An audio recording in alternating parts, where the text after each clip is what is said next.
Welcome back to Single Talk. And on this week's episode, we're going to go ahead and talk about performative dates, okay? So I was actually just talking with my girlfriend about it, about how I went on a date with somebody and I felt like, they're a good person, but the actions that they're providing on this date seems like it is kind of a performance, right? So then it had me thinking, do we all just go ahead and put on a performance for the first date to go ahead and just show our best selves? And then once we're actually in a relationship, we don't really kind of go ahead and continue on with those actions and beliefs. On a first date, the man goes ahead and opens a door, takes you to a nice restaurant for a date night.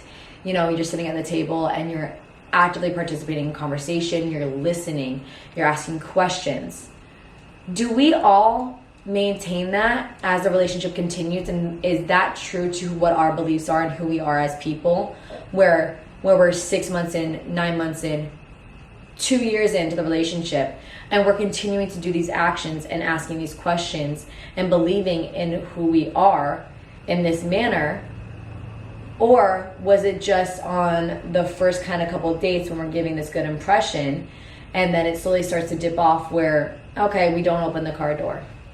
And for a date night, instead of going to a nice restaurant, we are now going ahead and going to Chipotle? Or am I sitting at the table and you're talking to me and I look up from my phone going, huh? So kind of the question here is that are dates performative, or do we actually hold true to those beliefs and those characteristic traits about ourselves in the relationships in the long run? And also too, does that really just depend on the type of person that you're with? A bunch of questions from this, but this is this week's episode of Single Talk. So thanks for joining, guys, and I will see you guys next week. Love you.